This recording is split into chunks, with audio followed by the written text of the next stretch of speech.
Have you ever wondered why there are so many abandoned bikes in China? It's a staggering sight.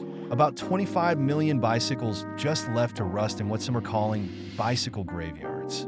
This phenomenon has become a significant issue, and it's not just about the bikes themselves. It reflects deeper societal and economic trends. Let's rewind a bit. A few years ago, bike-sharing services exploded in popularity across Chinese cities.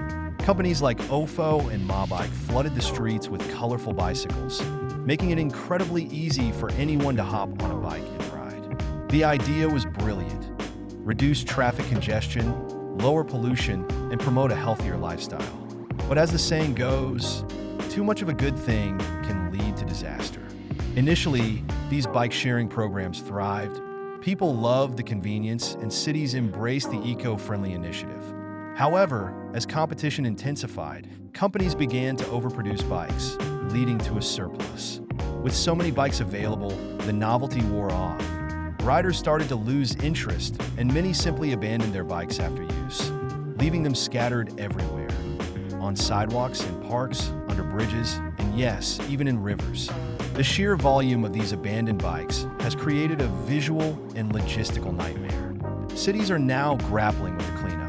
Local governments have to allocate resources to remove these bikes, which can be costly and time-consuming. In some areas, the sight of these neglected bicycles has become a symbol of waste and mismanagement. It's a stark reminder of how quickly enthusiasm can turn into neglect.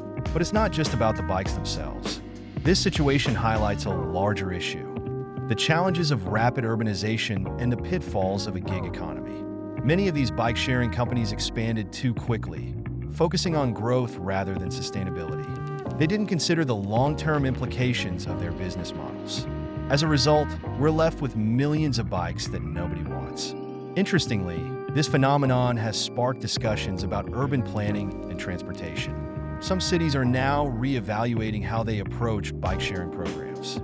They're looking for ways to integrate these bikes into a more cohesive transportation strategy, ensuring that they're not just an afterthought. The goal is to create a system that encourages responsible usage and maintenance. There's also a cultural aspect to consider. In a society that values efficiency and convenience, the abandonment of these bikes reflects a shift in priorities.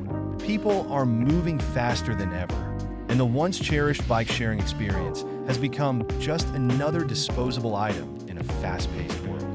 It raises questions about our relationship with consumerism and the environment. As we look to the future, there's hope. Some cities are implementing innovative solutions to repurpose these abandoned bikes. They're being transformed into art installations, community projects, or even recycled into new products.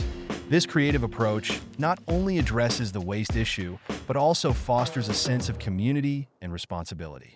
In conclusion, the story of abandoned bikes in China is more than just a tale of neglect. It's a complex narrative about urban life, economic challenges, and the need for sustainable practices. It serves as a cautionary tale for other cities around the world. As we navigate the balance between convenience and sustainability, we must remember that every bike left behind tells a story of opportunity lost and lessons learned.